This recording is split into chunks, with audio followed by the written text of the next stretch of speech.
दोस्तों, drama serial जुड़वा के 45वें एपिसोड में रक्षी अपने भाई को फ़ोन करके कहती है कि हमें कुछ पैसे चाहिए, 20-22 लाख। तो उसका भाई कहता है, क्या करोगी इतने पैसों को? जिस पे रक्षी कहती है कि आपको पता है कि मुनवर को बिजनेस करना है। तो वो कहता है, चलो मैं मुनवर से बात करके फिर उसकी हेल्प कर दूंगा। वो कहती है, बात नहीं, उनको पैसे चाहिए।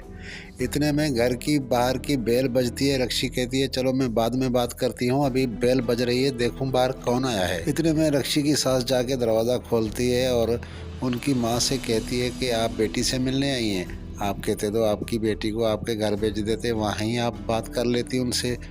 तो वो कहती है, क्या बात कर रही हैं आप?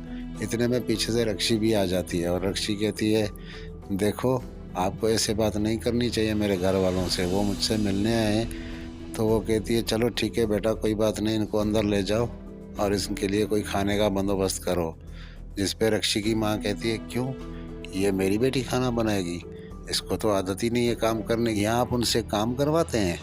तो वो कहती है, देखें बेटी आपकी पहले थी, अभी हमारी बहू है। इतने में रक्षी की बहन जो नाजी है, वो फर फर के ज़बान बोलती है कि क्या फालतू की बातें लगा रखी हैं, कोई हमें पूछता ही नहीं, अंदर चलो या बैठो।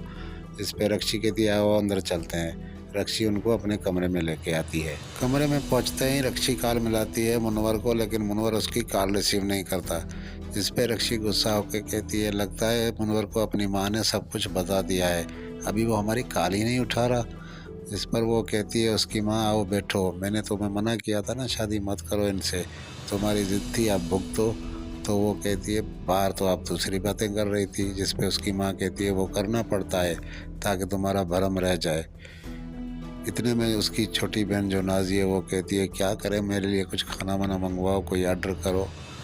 तो रक्षी कहती है, हाँ करती हूँ, और सुनाओ कैसे गुजर रही है? जिस पे उसकी माँ कहती है, पता नहीं भाई साहब को क्या हुआ है, वैसे तो आदिल को पसंद करते नहीं है, लेकिन उनको ड्राइवर बना के रखा हुआ है, सबको हैदराबाद भेज दिया है। तो वो कहती है, क्या हैदराबाद क्यों गए हैं? तो उसको वो साइलेंट में सब कुछ बता देती है। फरीद अपनी माँ को लेके अपने बड़े भाई के घर आता है और कहता है, भाभी कैसी हैं आप? तो सलमा कहती है, बिल्कुल ठीक हूँ फरीद भाई, आप सुनाएं आप कैसे हैं? तो फरीद कहता है, बिल्कुल ठीक हूँ।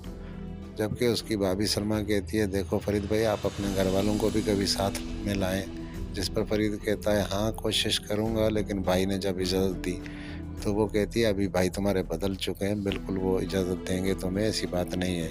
इतने में फरीद की माँ जो है वो आती है और पूछती है, फ़रत कहाँ है, दिखाई नहीं दे रही। जिस पे सलमा कहती है, वो बाहर ही कहीं गई होगी, कोई काम है? तो वो कहती है, नहीं काम तो नहीं था, मिलने आई थी ऐसे। वैसे सारा कहाँ है? तो सारा का जैसे ही ज़िक्र आता है, वो कहती है, सारा तो आपको पता है बाहर गई है हैदराबाद। जिस पे वो कहती है, अच्छा। तो फरीद कहता है कि पहले तो भाई किसी को इजाज़त नहीं देता था, अब पता नहीं कैसे बेटियों को इजाज़त दे दी बाहर जाने की। इस पर उसकी माँ कहती है, अरे पागल, वो इजाज़त देता, लेकिन वो समझने का फ़र्क था, वो समझ नहीं रहा था। अब वो समझ गया है, ऐसी बात नहीं है। तो सलमा हँस खुशी उनको कहती है, तो आप चाय तो पिए ना। उधर मुनवर पागल कुत्ते की तरह दौड़ता हुआ आता है और कहता है, रक्षी कहाँ है तू? तूने मेरी माँ के साथ अच्छा नहीं किया, तुमने अपनी माँ को बुला के मेरी माँ की बेइज्जती की है। तो वो रक्षी कहती है कि क्या हुआ आपको, किसने कहा? तो वो कहता है, मुझे सब पता चल गया है कि आपने जो मेरी माँ के साथ बदतमीजी की। रक्षी कहती है कि आपको गलतफहमी हुई है, हमने तो कुछ भी नहीं बुढ़िया को कहा है, पता नहीं इसको क्या हो गया है, आपको गलत सलत इसने बता दिया है। तो वो मुनव्वर कहता है, देखो अभी से अभी माफ़ी मांगो इनसे, वरना मैं और भी कुछ कर सकता हूँ। वो कहती है, माफ़ी क्यों मांगू, मैंने कुछ किया ही नहीं है। तो वो कहता है, देखो मैं अभी कह रहा हूँ कि माफ़ी मांगो, वरना मैं और भी कुछ कर सकता हूँ, आपको माफ़ी मांगनी पड़ेगी। जिस पर उसकी माँ कहती है, बेटा देखो, इसने माफ़ी समझो मांग ली, मैंने माफ़ कर दिया, तुम जाओ।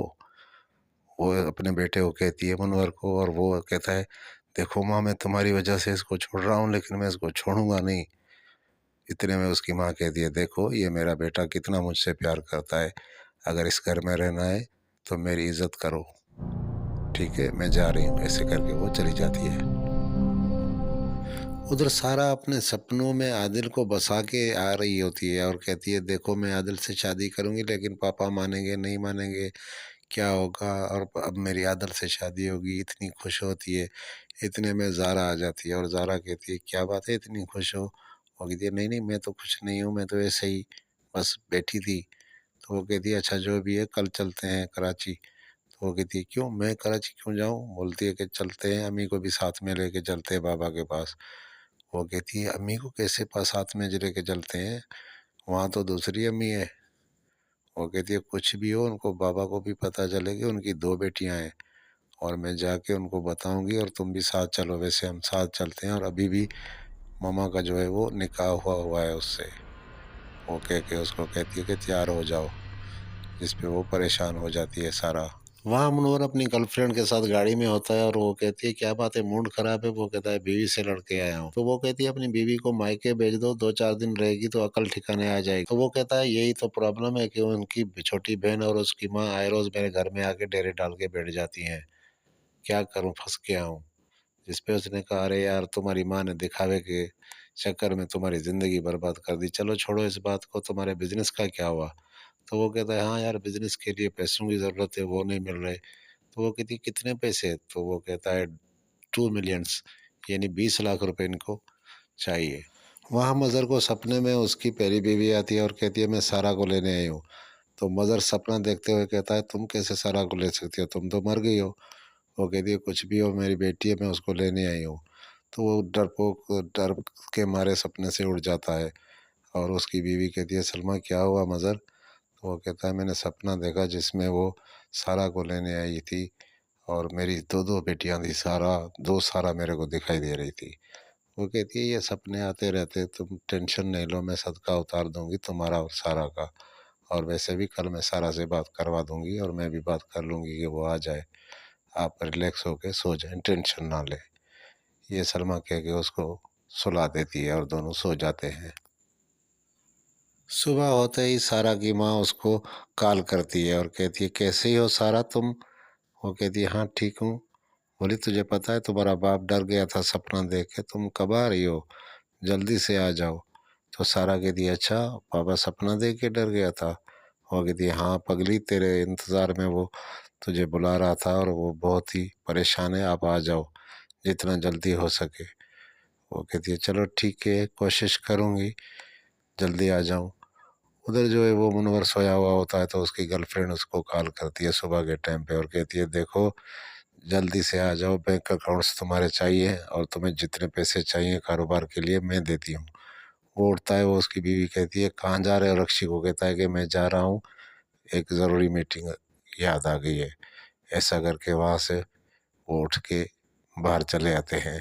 तो दोस्तों इस तरह ड्रामा के रिव्यूज़ देखने के लिए हमारे चैनल को सब्सक्राइब करें और बेल आइकन को दबा दें ताकि आने वाले वीडियो के नोटिफिकेशन आप तक बर वक्त पहुंचते रहें। आप देख रहे हैं पाकिस्तान का नंबर 1 चैनल उर्दू ड्रामा। अपना फीडबैक ज़रूर दीजिएगा, आपका इंतज़ार रहेगा। अगर वीडियो अच्छी लगी है तो इसको लाइक करके शेयर कर दें। बहुत शुक्रिया।